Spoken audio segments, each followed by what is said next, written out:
All right. Let me see how far I want to go with this. All right, let's do this. So let's say, for this problem specifically, before I get too far, I hope you understand, I could, let me call this what it is. This is called a hypothesis test. I mean, we could have just called it a claim test, right? But then it sounds sort of like something to do with automobiles. Right? I don't know. To me, it does. So we call it a hypothesis test. Okay. What was I about to say? Shoot. It's too bad for you, Jeff. If I know sigma, I'm going to use what fundamentally in my test? If I know sigma, if I know the population standard deviation, I'm going to use z-scores. If I only know s, I'm going to have to use t-score. So that's why the confidence intervals are a very nice, manageable formula. It's a really good place to learn t-scores in the first place, why they exist, how to use them. Because then when you get to this one that's got multi-steps to it, you want to feel decently comfortable with t-scores. So they're fundamentally the same thing, it's just t-scores are slightly bigger z-scores. That's all they really are. So let's say in this case I happen to know, and actually we totally could figure this out because I could just contact the SAT people and say, what was your standard deviation for the last test round? So let's say we know that sigma for all the individuals was, what do you think, Jeff? 382. I just telepathically contacted them. And they said, dude, that sounds stupid. Don't say that. It's like, oh shit, I already did. Alright, so now can you figure out how far away from this is? And so here's another really key important part of this. Gee, I stole your desk. Oh, no worries. Good. This is going to be what I'm trying to say is, if I think it's higher than 1700, what would somebody who thinks I'm wrong say? If my claim is that it's more than 1700, somebody who thinks I'm wrong would say what? It's under 1700? That's not exactly right. What was that? What was the question? If my claim is that it's higher than 1700, somebody who thinks I'm wrong would say, It's lower. It's not. which is what? Less than or equal to 1700, right? So what I want to do is I want to say this. I want to say, if 1700 was the middle, right? If 1700 was the average, I want to show that that's wrong. I want to show that my sample, 1711, was far enough away from that. I want to show that my sample that I found was far enough away from that to say, no, the actual picture looks more like that. It looks a little bit further up. It's in the wrong place. The middle's in the wrong place. So I want to show that what I got from my sample is far enough away from this number, the number from my claim, the number I'm trying to fight against. So I'm trying to fight against this number. I want to show that it's far enough away from there that it must be actually up a little bit. The average actually would be up a little bit. Okay. Maybe. So the number for my claim is always going to be the mean, the mu. And the number that I got, of course, this makes sense. This is my data points, right? This is what I see.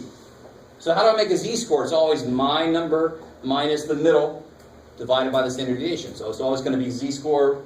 Z-score is always going to be this number, the number I found for my sample, minus the mean divided by the standard deviation as always. So how would I get that z-score? What do I have to do to get that z-score? I know this. So how do I get the z-score? What do I have to do? How did I get this? Yeah, good. Would it be 382 divided by radical 1? So I got to change the standard deviation to the one that works for groups of 112. I want to see my group of 112. How do they compare to all groups of 112? So I can't use the number that's good for individuals.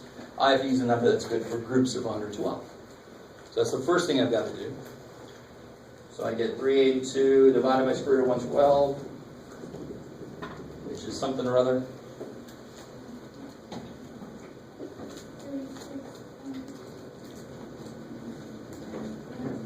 $36 by 1. Yeah. Well, 0.09, I guess, if you want. 09? Yes. Stops there. How many decimals do you want us to go out? You tell me. 36.095. Oh, at least 3 places in the standard deviation, as always. Cool. That's never changed. Well, that's, okay, there we go. Well, what is it? I didn't do it. Well, then if you're going out to the third decimal place, it should be 0.096. Okay. Because the next one's 6. Gotcha. All right. Did that know, Mike? Now, should we have 112 on the bottom? Should we be ones? What's the formula for the new standard deviation? Sigma over square root of n. Yes. I like it. So anytime I take a sample and I'm talking about the sample means, I have to do this. Cool. I like it. Now would you just subtract? So now how to make a z-score out of this 1711? Be my data point, 1711, Minus the average, minus what I'm fighting against, 1700, minus your new standard deviation. divided by You do 6. the new standard deviation.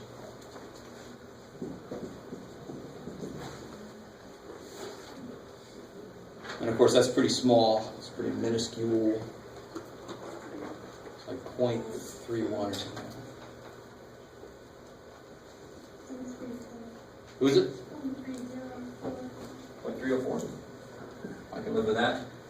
So is that very far away from the mean? How far away from the mean is that? What's that z-score mean? 0.3 of a z-score. It means you are 0.3, 3/10 of a step away from the mean. So is that far away? No. In fact, when does far away start? For us right now, it's still 2. In this chapter, we're going to start to change that, depending on what situation you're in. If you're in a nuclear reactor going to blow up situation, you might want to change what unusual is. So you get up off your ass and do something. If the little, oh, that's in the bad place, let me go change something. Right? So it depends on how bad it is if you're wrong. You'll change that number. So that's not very far away. So is this evidence? So if I get this data, if I give you 112 and you get this average score, should my commercial keep running? Was that evidence that my average was actually more than 1700? Is that evidence that that's true?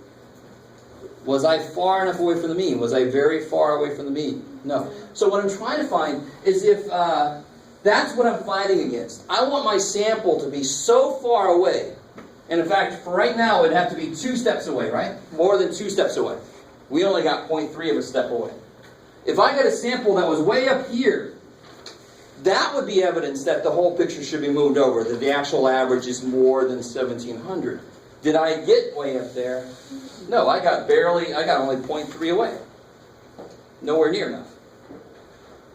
So the whole idea of the hypothesis test is you take a sample, and then to show evidence, because it's not the whole population, it's just a sample. It's got to be far enough in whatever direction. So if my claim is it's less, it's got to be so less that it's obvious that that's in the wrong place.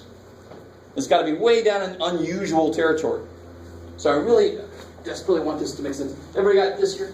And again, this is our first little baby steps into this.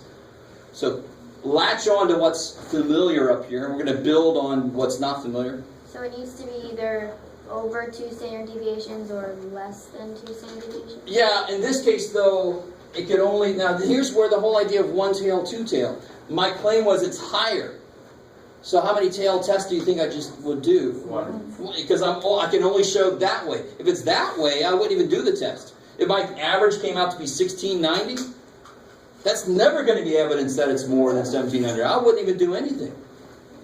So it's another reason why, just because this number was bigger than that, you wouldn't stop. That actually tells you, now you can keep going.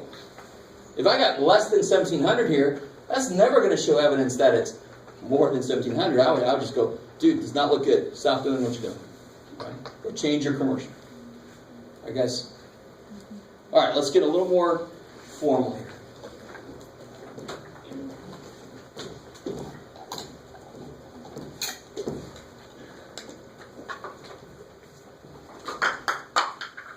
Let's see.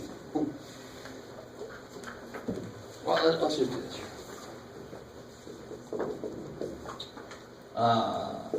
We feel. So I just really quick on that one. Are we done? Are we gonna? Because like, what would So like it just barely worked, kind of, is what we decided. No. It didn't work. Oh, because it was under 2 Yes. standard deviations. Yes. So if it's So watch. I'm glad you said that because you reminded me of something. If the mean really is here, if the mean really was here, then if I get a sample here or something, let's say this is 2 up and 2 down, this is a z-score of 2 and this is a z-score negative 2, then does that show that the mean could not, that it looks like the mean shouldn't be there? No. If the mean is here, it is usual to get a sample somewhere in here, right?